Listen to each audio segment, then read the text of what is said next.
আসসালামু আলাইকুম। আপনারা শুনছেন সর্বশেষ আন্তর্জাতিক সংবাদ। শুরুতে শিরোনাম পরে বিস্তারিত। এবার আকাশপথেই যুক্তরাষ্ট্রকে বধ করবে ইরান। ইরানের ব্যালিস্টিক মিসাইল বহর কতটা শক্তিশালী? আরও থাকছে ইরান যুক্তরাষ্ট্র দ্বিতীয় দফার আলোচনা, ওমানে পৌঁছেছেন ইরানি কর্মকর্তা। ইউক্রেন ও রাশিয়ার পূর্বনির্ধারিত শান্তি আলোচনা হচ্ছে না। সর্বশেষ থাকছে রয়টার্সের রিপোর্ট, ভারত বাংলাদেশ সম্পর্কের অবনতির সুযোগে বাংলাদেশে প্রভাব বাড়াতে যাচ্ছে চীন। এতক্ষণ শুনছেন সংবাদ শিরোনাম, এখন বিস্তারিত। তার আগে অনুরোধ থাকবে ভিডিওতে লাইক দিন এবং ভিডিও সম্পর্কে আপনার গুরুত্বপূর্ণ মতামত কমেন্ট করে জানিয়ে দিন। এবার আকাশপথেই যুক্তরাষ্ট্রকে বধ করবে ইরান। ইরানের আকাশে যেন আবারও গর্জে উঠছে যুদ্ধের কালো মেঘ। শত্রুর যে কোনো নতুন পদক্ষেপের জবাব দিতে প্রস্তুত তেহরান। একথা স্পষ্ট ভাষায় জানিয়ে দিলেন দেশটির সেনাবাহিনীর প্রধান মেজর জেনারেল আমির হাতামি। তার বার্তায় ছিল স্পষ্ট হুঁশিয়ারি, ভুল করলে চড়া মূল্য দিতে হবে। ইরান ভিত্তিক সংবাদ মাধ্যম তসনিম নিউজ এজেন্সির তথ্য অনুযায়ী সম্প্রতি বিমান বাহিনীর শীর্ষ কর্মকর্তাদের সঙ্গে এক গুরুত্বপূর্ণ বৈঠকের ফাঁকে এসব কথা বলেন জেনারেল হাতামি। সেখানেই তিনি জানান, ইরানের বিমান বাহিনী বর্তমানে সর্বোচ্চ প্রস্তুতির স্তরে রয়েছে। আকাশপথে হোক বা কৌশলগত প্রতিক্রিয়ায়, সব দিক থেকেই বাহিনী এখন আগের যে কোনো সময়ের চেয়ে বেশি যোগ্য। তার বক্তব্যে বারবার উঠে আসে 2025 সালের জুন মাসের সেই 12 দিনের যুদ্ধের প্রসঙ্গ। জেনারেল হাতামির ভাষায়, ওই সংঘর্ষ ইরানের জন্য ছিল এক বাস্তব যুদ্ধ শিক্ষার ক্ষেত্র। সেখানে পাওয়া প্রতিটি অভিজ্ঞতা, প্রতিটি ভুল আর প্রতিটি সাফল্য বিশ্লেষণ করে দ্রুত তা বাস্তবে প্রয়োগ করা হয়েছে। সময় নষ্ট না করে বদলে ফেলা হয়েছে রণকৌশল এবং আধুনিক করা হয়েছে সার্বিক প্রস্তুতি। এর ফলাফল কি? জেনারেল হাতামি দাবি করেন, আজকের ইরানি বিমান বাহিনী বর্তমান হুমকির সঙ্গে পুরোপুরি মানানসই। প্রযুক্তি, কৌশল এবং মানব সম্পদ সব মিলিয়ে এক সুসংগঠিত শক্তিতে রূপ নিয়েছে বাহিনীটি। তিনি স্পষ্ট করে বলেন, শত্রুরা যদি আবার কোনো ভুল হিসেব করে, তাহলে জবাব দেওয়ার ক্ষেত্রে বিমান বাহিনী থাকবে একদম অগ্রভাগে। তিনি আশাবাদ ব্যক্ত করেন যে প্রতিপক্ষ নতুন কোনো ভুল সিদ্ধান্ত নেবে না। তবে একই সঙ্গে সতর্ক করে দেন, এই আশাবাদ যেন দুর্বলতা হিসেবে দেখা না হয়, কারণ প্রয়োজনে ইরান কঠোর প্রতিক্রিয়া জানাতে 1 সেকেন্ডও দেরি করবে না। আঞ্চলিক পরিস্থিতি নিয়ে কথা বলতে গিয়ে উঠে আসে পারস্য উপসাগরে মার্কিন নৌবহরের উপস্থিতির বিষয়টি। এ নিয়ে প্রশ্নের জবাবে জেনারেল হাতামি খানিকটা নির্লিপ্ত ভঙ্গিতেই বলেন, এটি নতুন কিছু নয়। ইসলামী বিপ্লবের পর থেকেই ইরান বহুবার মার্কিন যুদ্ধজাহাজ ও সামরিক ইউনিটের উপস্থিতি দেখেছে। বর্তমান অবস্থাও সেই পুরনো ছবিরই আরেকটি সংস্করণ। তার মতে, ইরান এই উপস্থিতিকে অবহেলা করছে না, আবার অতিরঞ্জিত ভয়ও পাচ্ছে না, বরং প্রতিটি গতিবিধি নিবিড়ভাবে পর্যবেক্ষণ করা হচ্ছে। শত্রুর চোখের পলক পড়ার আগেই ইরানের নজর সেখানে পৌঁছে যাচ্ছে, এমনটাই ইঙ্গিত তার কথায়। ইরানের ব্যালিস্টিক মিসাইল বহর কতটা শক্তিশালী? ওমানের মাস্কাটে যুক্তরাষ্ট্রের সঙ্গে উচ্চ পর্যায়ের আলোচনার টেবিলে বসেও নিজেদের ব্যালিস্টিক ক্ষেপণাস্ত্র কর্মসূচিকে কোনোভাবেই আলোচনার বিষয়বস্তু করতে রাজি নয় ইরান। তেহরান জানিয়েছে, মধ্যপ্রাচ্যের অন্যতম বৃহৎ এই সমরাস্ত্র ভাণ্ডার তাদের নিরাপত্তার মূল স্তম্ভ এবং এটি কোনোভাবেই আপোষযোগ্য নয়। দীর্ঘদিনের মার্কিন নিষেধাজ্ঞা এবং 2025 সালের জুন মাসে ইসরায়েলের সঙ্গে 12 দিনব্যাপী রক্তক্ষয়ী সংঘাতের পর ইরান এখন তাদের ক্ষেপণাস্ত্র সক্ষমতাকে আগের চেয়েও বেশি সংহত করেছে বলে মনে করছেন আন্তর্জাতিক বিশ্লেষকরা। পশ্চিমা গোয়েন্দা সংস্থাগুলোর মতে, বর্তমানে ইরানের হাতে প্রায় 3000-এরও বেশি ব্যালিস্টিক ক্ষেপণাস্ত্রের বিশাল মজুদ রয়েছে।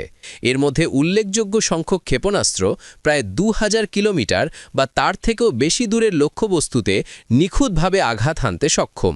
ফলে পুরো ইসরায়েল ও মধ্যপ্রাচ্যে থাকা মার্কিন ঘাঁটিগুলোকে সরাসরি এই মিসাইলের আওতায় রয়েছে। বিশেষ করে অতি সম্প্রতি প্রদর্শিত খোররাম শাহর 4 ক্ষেপণাস্ত্রটির ম্যাক গতিবেগ এবং আকাশ প্রতিরক্ষা ব্যবস্থাকে ফাঁকি দেওয়ার প্রযুক্তি নতুন করে উদ্বেগের জন্ম দিয়েছে।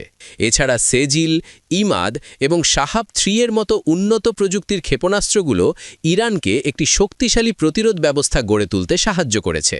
2025 সালের জুনে ইসরায়েলের সঙ্গে সংঘাতের সময় ইরানের ক্ষেপণাস্ত্রগুলোর কার্যকারিতা ব্যাপকভাবে সামনে আসে।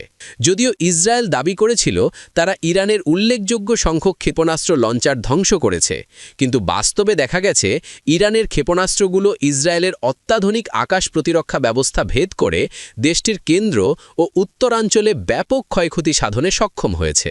সেই যুদ্ধের অভিজ্ঞতা থেকে শিক্ষা নিয়ে তেহরান এখন প্রতি মাসে কয়েক শ ব্যালিস্টিক ক্ষেপণাস্ত্র তৈরির সক্ষমতা অর্জন করেছে বলে বিভিন্ন গোয়েন্দা প্রতিবেদনে উঠে এসেছে। বিশেষ করে ভূগর্ভস্থ মিসাইল সিটিতে এসব মারণাস্ত্র সংরক্ষণ করায় সেগুলো বিমান হামলার হাত থেকে সুরক্ষিত থাকছে। বর্তমান ট্রাম্প প্রশাসন ওমান আলোচনায় ইরানকে তাদের ব্যালিস্টিক ক্ষেপণাস্ত্র কর্মসূচি পুরোপুরি বন্ধসহ 5টি কঠিন শর্ত দিয়েছে। তবে সামরিক পর্যবেক্ষকদের মতে এই ক্ষেপণাস্ত্রগুলোই ইরানের একমাত্র কার্যকরী রক্ষা কবচ, যা দেশটিকে সরাসরি বিদেশি আক্রমণ থেকে রক্ষা করছে। ফলে তেহরান এই সক্ষমতা ত্যাগ করলে তা তাদের জাতীয় নিরাপত্তার জন্য চরম ঝুঁকি হয়ে দাঁড়াবে। ইরানের কর্মকর্তারাও বারবার হুঁশিয়ারি দিচ্ছেন, ক্ষেপণাস্ত্র সক্ষমতা নিয়ে চাপ দেওয়া হলে আলোচনা ভেস্তে যেতে পারে। এতে মধ্যপ্রাচ্যে নতুন করে বড় ধরনের অস্থিতিশীলতা তৈরি হওয়ার আশঙ্কা রয়েছে। সূত্র CGTN। ইরান যুক্তরাষ্ট্র দ্বিতীয় দফার আলোচনা। ওমানে পৌঁছেছেন ইরানি কর্মকর্তা। তেহরান ও ওয়াশিংটনের মধ্যে পারমাণবিক কর্মসূচি নিয়ে আলোচনার জন্য ওমানে পৌঁছেছেন ইরানের সর্বোচ্চ জাতীয় নিরাপত্তা পরিষদের সচিব আলী লারিজানি। ইরানের রাষ্ট্রীয় সংবাদমাধ্যম এ তথ্য জানিয়েছে, যা তেহরান এবং ওয়াশিংটনের পরোক্ষ পারমাণবিক আলোচনার নতুন দফার দিকে অগ্রসর হওয়ার ইঙ্গিত দিচ্ছে।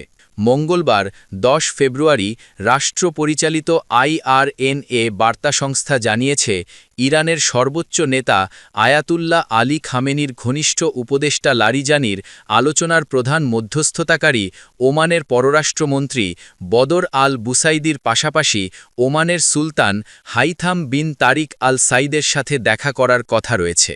সংস্থাটি জানিয়েছে, লারিজানির মাস্কট সফরের আলোচ্য সূচিতে সর্বশেষ আঞ্চলিক ও আন্তর্জাতিক উন্নয়ন নিয়ে আলোচনা এবং ইরান ও ওমানের মধ্যে দ্বিপাক্ষিক সহযোগিতা জোরদার করার উপায় অন্তর্ভুক্ত। তেহরান এবং ওয়াশিংটনের মধ্যে সংঘাত এড়াতে ওমান গত সপ্তাহে ইরানের পারমাণবিক কর্মসূচি নিয়ে আলোচনার আয়োজন করেছিল। এটি ছিল সংঘাত এড়াতে এই অঞ্চলে সম্মিলিত কূটনৈতিক প্রচেষ্টার ফলাফল। এরপর দ্বিতীয় দফার আলোচনা শুরু হওয়ার কথা। দ্বিতীয় দফার আলোচনা নিশ্চিত করা হয়েছে, তবে তারিখ ঘোষণা করা হয়নি। মঙ্গলবার IRNA জানিয়েছে, ইরানের পররাষ্ট্রমন্ত্রী আব্বাস আরাগচি তুরস্ক, মিশর এবং সৌদি আরবের তার প্রতিপক্ষদের একাধিকবার ফোনে কথা বলেছেন। মাস্কটে ওয়াশিংটনের সাথে পরোক্ষ আলোচনার সর্বশেষ অগ্রগতি জানাতে তাদের ফোনালাপ হয়। সূত্র আল জাজিরা। ইউক্রেন ও রাশিয়ার পূর্বনির্ধারিত শান্তি আলোচনা হচ্ছে না। ইউক্রেনের প্রেসিডেন্ট ভলোদিমির জেলেনস্কি জানিয়েছেন, ইউক্রেন পরবর্তী শান্তি আলোচনার বিষয়ে যুক্তরাষ্ট্রের কাছ থেকে আরও তথ্য পাওয়ার জন্য অপেক্ষা করছে, আর নতুন বৈঠক আগামী সপ্তাহে অনুষ্ঠিত হবে বলে আশা করছে তারা। রবিবার নিজের রাতকালীন ভিডিও ভাষণে জেলেনস্কি এসব কথা বলেন।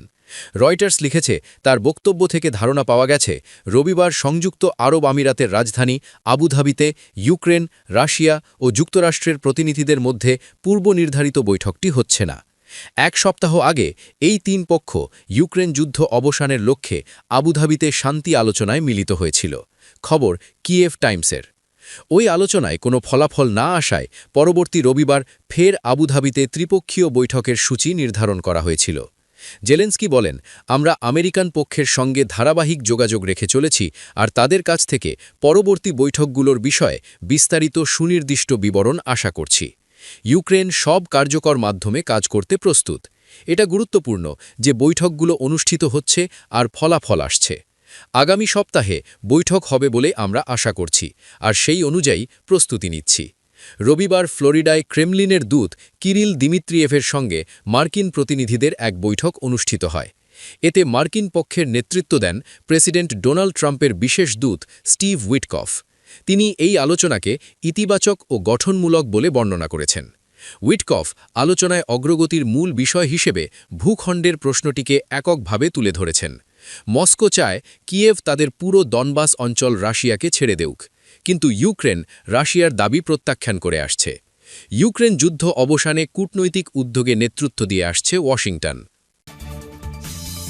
রয়টার্সের রিপোর্ট, ভারত বাংলাদেশ সম্পর্কের অবনতির সুযোগে বাংলাদেশে প্রভাব বাড়াতে যাচ্ছে চীন। ভারতের ঘনিষ্ঠ মিত্র সাবেক প্রধানমন্ত্রী শেখ হাসিনাকে ২০২৪ সালে ক্ষমতা থেকে অপসারণের পর বাংলাদেশে চীনের প্রভাব আরও গভীর হতে যাচ্ছে বলে মনে করছেন রাজনীতিক ও বিশ্লেষকরা। যদিও তাদের মতে প্রতিবেশী হিসেবে ভারত এতটাই বড় ও গুরুত্বপূর্ণ যে তাকে পুরোপুরি উপেক্ষা করা বাংলাদেশের পক্ষে সম্ভব নয়। এই খবর দিয়েছে বার্তা সংস্থা রয়টার্স। বাংলাদেশে জাতীয় নির্বাচন ১২ ফেব্রুয়ারি বৃহস্পতিবার। নির্বাচনের দুই প্রধান প্রতিদ্বন্দ্বী দল ঐতিহাসিকভাবে ভারতের সঙ্গে শেখ হাসিনার মতো ঘনিষ্ঠ সম্পর্ক রাখেনি।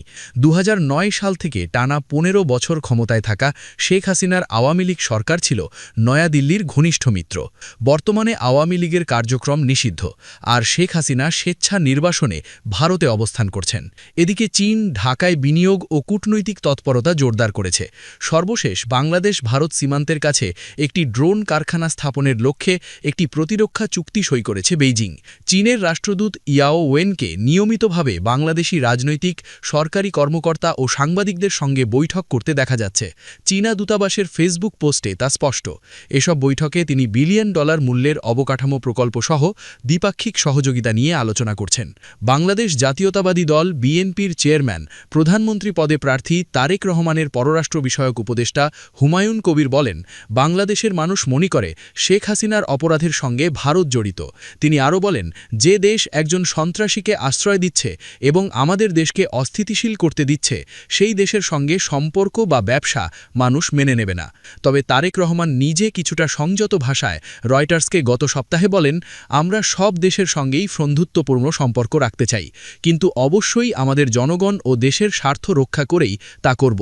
সাম্প্রতিক সপ্তাহগুলোতে ঢাকা দিল্লি সম্পর্ক আরও অবনতি হয়েছে। বিশেষ করে ক্রিকেটকে ঘিরে তা আরও খারাপ হয়েছে। এই খেলাটি দুই দেশেই অত্যন্ত জনপ্রিয়। সংখ্যালঘুদের ওপর হামলার অভিযোগের পর বাংলাদেশি এক তারকা বোলারকে হিন্দুত্ববাদী গোষ্ঠীর চাপের মুখে আইপিএল দল থেকে বাদ দেয়া হয়। এর জবাবে বাংলাদেশ মার্চ-মে মাসে অনুষ্ঠেয় আইপিএল সম্প্রচার নিষিদ্ধ করে। একই সঙ্গে ফেব্রুয়ারি-মার্চে অনুষ্ঠেয় পুরুষদের ক্রিকেট বিশ্বকাপে বাংলাদেশের ম্যাচগুলো ভারত থেকে শ্রীলঙ্কায় সরানোর অনুরোধ জানানো হয়। তবে আন্তর্জাতিক ক্রিকেট কাউন্সিল আইসিসি সেই অনুরোধ প্রত্যাখ্যান করলে বাংলাদেশকে টুর্নামেন্ট থেকেই বাদ দেয়া হয়। দুই দেশই একে অপরের নাগরিকদের ভিসা দেওয়ার ক্ষেত্রে কড়াকড়ি আরোপ করেছে। শেখ হাসিনার পতনের পর থেকে ভারত ও বাংলাদেশের শীর্ষ কর্মকর্তাদের প্রকাশ্য বৈঠকও খুব কম হয়েছে। যদিও গত ডিসেম্বরে ভারতের পররাষ্ট্রমন্ত্রী এস জয়শঙ্কর ঢাকায় এসে তারেক রহমানের সঙ্গে সাক্ষাৎ করেন এবং তার মা ও সাবেক প্রধানমন্ত্রী খালেদা জিয়ার মৃত্যুতে ভারতের পক্ষ থেকে শোক জানান। বাংলাদেশের অন্তর্বর্তী সরকার একাধিকবার ভারতের কাছে শেখ হাসিনাকে প্রত্যর্পণের দাবি জানিয়েছে, কিন্তু তা ব্যর্থ হয়েছে। গত বছরের শেষ দিকে ঢাকার একটি আদালত গণ অভ্যুত্থানের সময় প্রাণঘাতী দমনপীড়নের নির্দেশ দেওয়ার দায়ে শেখ হাসিনাকে মৃত্যুদণ্ড দেন। জাতিসংঘের একটি প্রতিবেদনে বলা হয়, ওই অভিযানে সর্বোচ্চ ১৪০০ মানুষ নিহত এবং হাজারো মানুষ আহত হন। তবে শেখ হাসিনা হত্যার নির্দেশ দেওয়ার অভিযোগ অস্বীকার করেছেন। নির্বাচনের আগে বিএনপি ও তাদের ঘনিষ্ঠ প্রতিদ্বন্দ্বী ইসলামপন্থী দল জামায়াতে একে অপরের বিরুদ্ধে বিদেশি শক্তির সঙ্গে ঘনিষ্ঠতার অভিযোগ তুলেছে। জামায়াত বলছে বিএনপি ভারতের খুব কাছাকাছি, আর বিএনপি বলছে জামায়াতের ঐতিহাসিক সম্পর্ক রয়েছে ভারতের চিরশত্রু পাকিস্তানের সঙ্গে। সম্প্রতি এক সমাবেশে বিএনপি নেতা তারেক রহমান বলেন, না দিল্লি না পিন্ডি, সবার আগে বাংলাদেশ। এখানে দিল্লি বলতে ভারত এবং পিন্ডি বলতে পাকিস্তানের সামরিক সদর দপ্তর রাওয়ালপিন্ডিকে বোঝানো হয়েছে। ভারতীয় কর্মকর্তারা বেসরকারিভাবে স্বীকার করেছেন, আওয়ামী লীগ ক্ষমতায় না থাকলে নয়াদিল্লিকে যেই সরকারি আসুক তার সঙ্গেই কাজ করতে হবে। ভারতের পররাষ্ট্র মন্ত্রক এ বিষয়ে মন্তব্যের অনুরোধে সাড়া দেয়নি। চীন এক দশকেরও বেশি সময় ধরে বাংলাদেশের সবচেয়ে বড় বাণিজ্যিক অংশীদার। দুই দেশের বার্ষিক বাণিজ্য প্রায় ১৮ বিলিয়ন ডলারের কাছাকাছি। এর প্রায় ৯৫% চীনা পণ্যের আমদানি। শেখ হাসিনার ক্ষমতাচ্যুতির পর চীনা কোম্পানিগুলো বাংলাদেশে শত শত মিলিয়ন ডলার বিনিয়োগ করেছে। হাসিনার আমলে আদানি গ্রুপ সহ কয়েকটি ভারতীয় কংগ্লোম্যারেট বাংলাদেশে ব্যবসা প্রসারণ করেছিল, তবে সাম্প্রতিক সময়ে নতুন কোনো চুক্তি হয়নি। নয়াদিল্লি ভিত্তিক think tank centre for social and economic প্রোগ্রেসের সিনিয়র ফেলো কনস্ট্যান্টিনো জাভিয়ার বলেন, ভারত বাংলাদেশ সম্পর্কের সংকটের সুযোগ নিয়ে চীন প্রকাশ্য ও নীরব উভয়ভাবেই ধীরে ধীরে নিজের প্রভাব বাড়াচ্ছে।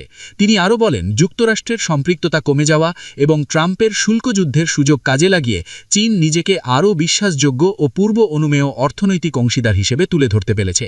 বিশ্লেষকদের মতে বাংলাদেশ চীনের সঙ্গে সম্পর্ক আরও গভীর করবে, কারণ চীন বেশি অর্থনৈতিক সুবিধা দেয় এবং হিন্দু সংখ্যাগরিষ্ঠ ভারতের মতো মুসলিম প্রধান বাংলাদেশের সংখ্যালঘু ইস্যুতে জড়িয়ে পড়ে না। ইন্টারন্যাশনাল ক্রাইসিস গ্রুপের থমাস কিয়ান বলেন, ঢাকা ও দিল্লি যদি সম্পর্ক স্বাভাবিক না করতে পারে তাহলে ভবিষ্যৎ সরকার বেইজিংয়ের দিকে পুরো গতিতে এগিয়ে যাওয়ার আরও বড় প্রণোদনা পাবে। বিশ্লেষকরা মনে করেন, চীনের সঙ্গে সম্পর্ক গভীর হওয়া মানেই ভারতের সঙ্গে সম্পর্ক ছিন্ন করা নয়। ঢাকা বিশ্ববিদ্যালয়ের আন্তর্জাতিক সম্পর্ক বিভাগের অধ্যাপক লাইলুফার ইয়াসমিন বলেন, বাংলাদেশের চীন ও ভারত দুই দেশকেই প্রয়োজন। এটি বাস্তববাদী হিসেবে দেখতে হবে। চীনের সঙ্গে সম্পর্ক ভালো হতে পারে, কিন্তু কোনো সরকারই এতটা অবিবেচক হবে না যে ভারতকে উপেক্ষা করবে। বাংলাদেশের তিন দিকেই ভারত আর দক্ষিণে বঙ্গোপসাগর। বাণিজ্য, ট্রানজিট ও নিরাপত্তা সহযোগিতার জন্য বাংলাদেশ ভারতের ওপর নির্ভরশীল। অন্যদিকে দীর্ঘ স্থলসীমান্ত ব্যবস্থাপনার জন্য ভারতেরও ঢাকার সঙ্গে স্থিতিশীল সম্পর্ক দরকার। শেখ হাসিনার আমলে বাংলাদেশে অবস্থানরত ভারত বিরোধী বিদ্রোহীদের দমনেও সহযোগিতা করা হয়েছিল। সরকারি তথ্য অনুযায়ী রাজনৈতিক টানাপোড়েনের সত্ত্বেও দুই দেশের বার্ষিক বাণিজ্য 13.5 বিলিয়ন ডলারে স্থিতিশীল রয়েছে। এর বেশিরভাগই ভারত থেকে বাংলাদেশে রপ্তানি। বিদ্যুৎ সংকট মোকাবিলায় আদানি গ্রুপ সাম্প্রতিক মাসে বাংলাদেশে বিদ্যুৎ সরবরাহ বাড়িয়েছে। যদিও হাসিনার আমলে চুক্তিবদ্ধ উচ্চ ট্যারিফ নিয়ে ঢাকা সমালোচনা করেছে।